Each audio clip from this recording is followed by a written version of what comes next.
Everyone, പോർട്ട്ഫോളിയോസിൻ്റെ പുതിയൊരു വീഡിയോയിലേക്ക് എല്ലാവർക്കും സ്വാഗതം. കഴിഞ്ഞ ആഴ്ചയിലെ മാർക്കറ്റ് നമ്മൾ പരിശോധിക്കുമ്പോൾ ഓവറോൾ ഒരു പോസിറ്റീവ് സെൻറ്റിമെൻറ്റ്സ് നമുക്ക് കാണാൻ സാധിക്കും. മൺഡേ നിഫ്റ്റി ഓപ്പൺ ചെയ്തത് 24,802.06 ഫ്രൈഡേ ക്ലോസ് ചെയ്തത് 25,114 ഏകദേശം 373 പോയിൻ്റ് നേട്ടമാണ് നിഫ്റ്റിയിൽ കഴിഞ്ഞ ആഴ്ച രേഖപ്പെടുത്തിയിട്ടുള്ളത്.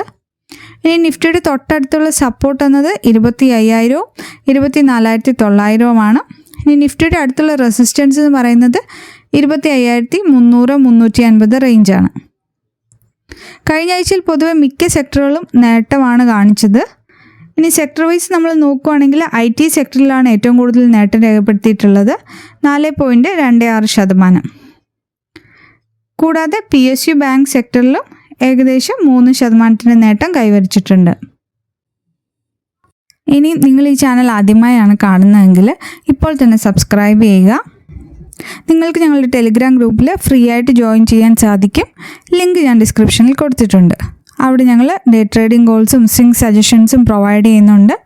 ഞാനൊരു സെബി രജിസ്റ്റേർഡ് റിസർച്ച് അനലിസ്റ്റാണ്. ഇൻവെസ്റ്റ്മെൻറ്റ് സംബന്ധമായ നിങ്ങളുടെ സംശയങ്ങൾക്ക് ഈ സ്ക്രീനിൽ കാണുന്ന എൻ്റെ വാട്സപ്പ് നമ്പറിൽ കോൺടാക്റ്റ് ചെയ്യാവുന്നതാണ്.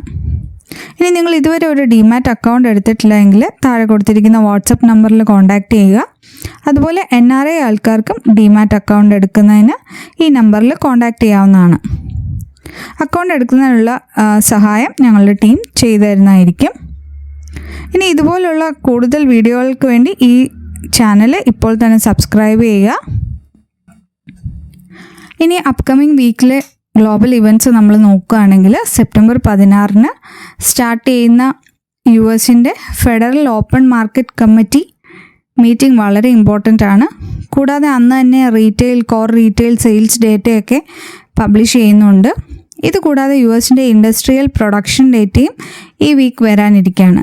ഇതിൽ നിന്നൊക്കെ ട്രംപിൻ്റെ ഈ താരിഫ് റീഫോംസ് US-ൻ്റെ ഫിനാൻഷ്യൽ പെർഫോമൻസിനെ എങ്ങനെ ബാധിച്ചു എന്ന് നമുക്ക് മനസ്സിലാക്കാൻ സാധിക്കും.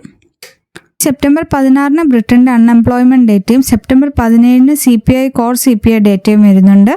ഇതുകൂടാതെ സെപ്റ്റംബർ 18 ബാങ്ക് ഓഫ് ഇംഗ്ലണ്ടിൻ്റെ മോണിറ്ററി പോളിസി മീറ്റിംഗ് ഡിസിഷൻ വരുന്നത്. തുടർന്ന് സെപ്റ്റംബർ 19 ബ്രിട്ടൻ്റെ റീറ്റെയിൽ കോർ ഡീറ്റെയിൽ ഡേറ്റയും ജർമ്മനിയുടെ PPI ഡേറ്റയും പബ്ലിഷ് ചെയ്യുന്നുണ്ട്. ഇനി ഏഷ്യൻ മാർക്കറ്റിലേക്ക് നോക്കുകയാണെങ്കിൽ സെപ്റ്റംബർ 14 ചൈനയുടെ ഇൻഡസ്ട്രിയൽ പ്രൊഡക്ഷൻ ഡേറ്റയും അൺഎംപ്ലോയ്മെൻറ്റ് റേറ്റും പബ്ലിഷ് ചെയ്തിട്ടുണ്ട്. കൂടാതെ സെപ്റ്റംബർ 18 ബാങ്ക് ഓഫ് ജപ്പാൻ്റെ മോണിറ്ററി പോളിസി മീറ്റിംഗ് ഡിസിഷൻസ് വരുന്നത്. ഇതുകൂടാതെ ജപ്പാൻ്റെ CPI ഡേറ്റ അന്ന് തന്നെ പബ്ലിഷ് ചെയ്യുന്നുണ്ട്. ചൈനയുടെ പീപ്പിൾ ബാങ്ക് ഓഫ് ചൈനയുടെ ലോൺ പ്രൈം നിരക്കുകളും സെപ്റ്റംബർ 19 പ്രഖ്യാപിക്കും. ലോകത്തെ പ്രധാനപ്പെട്ട 3 സെൻട്രൽ ബാങ്കുകളുടെ മോണിറ്ററി പോളിസി ഡിസിഷൻസ് ഈ വീക്ക് മാർക്കറ്റിനെ സ്വാധീനിക്കുമെന്ന കാര്യത്തിൽ സംശയമില്ല. മറ്റ് പ്രധാനപ്പെട്ട ഇവൻറ്റ്സ് നമ്മൾ നോക്കുമ്പോൾ IT സെക്ടറിൽ ഇന്ത്യയിലെ പ്രമുഖ IT കമ്പനിയായ ഇൻഫോസിസ് ബൈബാക്ക് അനൗൺസ് ചെയ്തിരിക്കുകയാണ്. 1,800 രൂപ ഒരു ഷെയറിന് എന്ന നിരക്കിൽ 18,000 കോടി രൂപയുടെ ബൈബാക്കാണ് പ്രഖ്യാപിച്ചിട്ടുള്ളത്. സ്റ്റോക്കിൻ്റെ പ്രൈസിൽ 19% പ്രീമിയമാണ് ലഭിക്കുക. ഇൻഫോസിസിൻ്റെ free cash flow and reserve എന്ന് പറയുന്നത് ഏകദേശം 42,000 കോടി രൂപയാണ്. അപ്പോൾ ഈ ഒരു റിസർവിൽ നിന്നാണ് ബൈബാക്കിന് വേണ്ടിയുള്ള ഫണ്ട് അലോക്കേറ്റ് ചെയ്തിരിക്കുന്നത്. ഈ ബൈബാക്കിലൂടെ കമ്പനിയുടെ ഫ്യൂച്ചർ ഗ്രോത്തിലുള്ള കോൺഫിഡൻസ് ആണ് നമുക്ക് മനസ്സിലാക്കി തരുന്നത്. 2017 കമ്പനിയുടെ ആദ്യ ബൈബാക്ക്. അതിനുശേഷം 2019, 2022 ഇതുപോലെ ഈ ബൈബാക്കിലൂടെ നമ്പർ ഓഫ് ഷെയർ ഹോൾഡേഴ്സിൻ്റെ എണ്ണം കുറയ്ക്കാനും ഏർണിങ്സ് പെർ ഷെയർ കൂട്ടാനും അങ്ങനെ ഷെയർ ഹോൾഡേഴ്സിന് കൂടുതൽ റിട്ടേൺ കിട്ടാനുമാണ് ഈ ഒരു മൂവ് ഹെൽപ്പ് ചെയ്യുന്നത്. വീക്കിലേക്ക് നിങ്ങൾക്ക് വാച്ച് ലിസ്റ്റിൽ ആഡ് ചെയ്യാവുന്ന ഒരു സ്റ്റോക്കാണ് JK ടയർ ആൻഡ് ഇൻഡസ്ട്രീസ് എന്ന് പറയുന്നത്. ഇതിൻ്റെ കറണ്ട് മാർക്കറ്റ് പ്രൈസ് 368. നമ്മൾ അതിൻ്റെ ചാർട്ട് പരിശോധിക്കുമ്പോൾ അതൊരു ട്രെൻഡ് ലൈൻ ബ്രേക്ക്ഔട്ടിന് വേണ്ടി വെയിറ്റ് ചെയ്യുകയാണ്. ഇപ്പോൾ ബ്രേക്ക്ഔട്ട് സസ്റ്റെയിൻ ചെയ്യുവാണെങ്കിൽ അപ്സൈഡിലേക്ക് നല്ലൊരു റാലി എക്സ്പെക്റ്റ് ചെയ്യാം.